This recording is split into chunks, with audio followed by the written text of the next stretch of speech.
Okay, hi everyone. So I have a kind of interesting story I want to talk about and tell all of you RCZ owners about because I think I've done something that is pretty interesting for a lot of you. If you have a Generation 1 RCZ, the pre-facelift one, what I've basically done is that I've facelifted my own car. So this is what the car looked like before, and this is what it looks like now.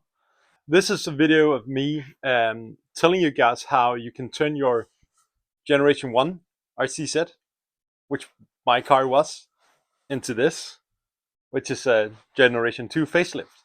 And it's actually very easy, so stay tuned. And if you stay for the end, I'm going to be giving away a free gift, so stick around. So let's sit down.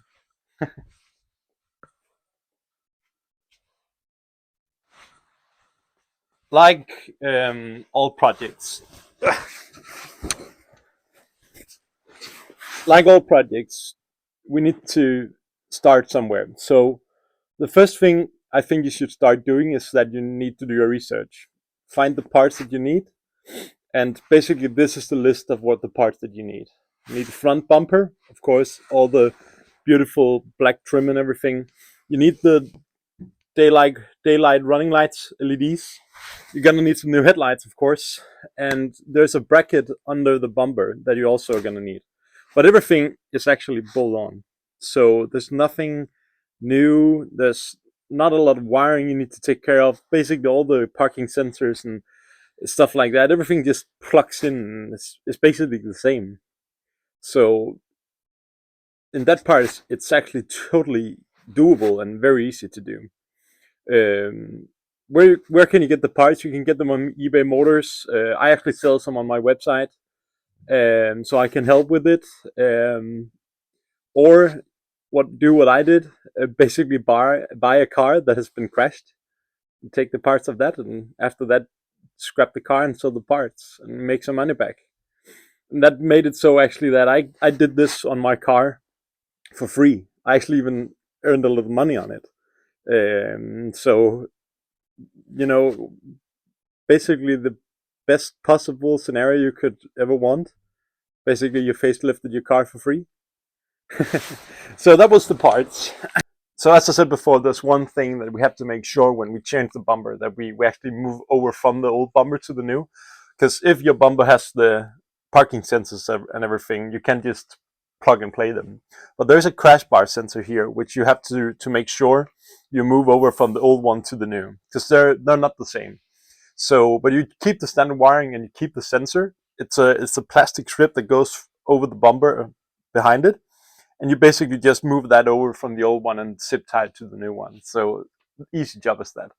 But if we move to the headlights, there is quite a lot of changes you need to do. It's not a big change, but you need to make sure that you do it properly.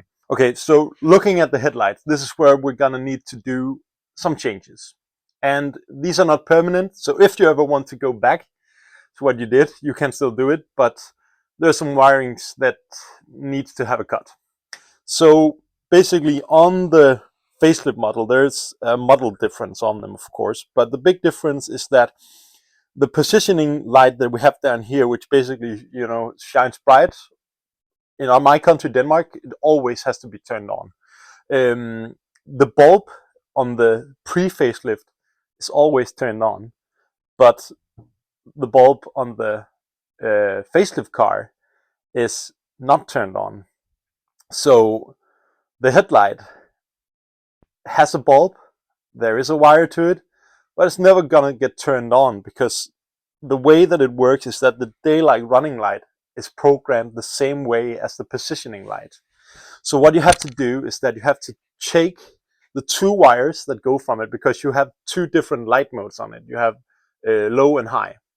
Those two wires have to go down to the daylight running lights. And then you also, of course, have a negative that you have to, because there's only a negative of here, and there's a negative down there. So that negative you also have to wire up. And there's a point down here, and I can just show it to you if I take the camera real quick. Let's see here.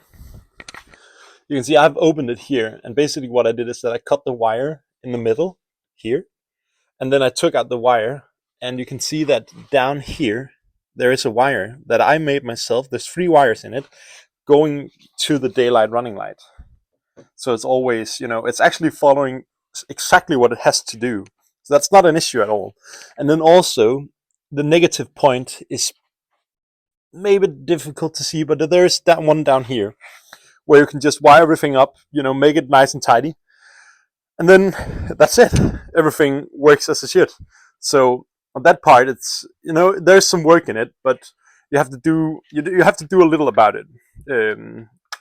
So that's the only thing you have to make sure there. And you can always fix it again if you want to. In my case, I simply decided not to turn this on. There's no power going to that light, and there's no fault codes or anything in it. So all that just works perfectly. So that's pretty nice. Okay, so to end the video, I'm going to be giving something away, because this is the first video that I've done. I'm going to do some more projects on it. Maybe stay tuned. If you want to, please subscribe. And what I'm going to do is that next video I'm making, I'm going to be giving away 2 pairs of KYB springs for the front, which are sport springs. They're the same specifications as the other ones, but they're a little tougher. So I'm going to be giving away a pair of these, 2 of them, and to one of the subscribers. So please subscribe and you can win this.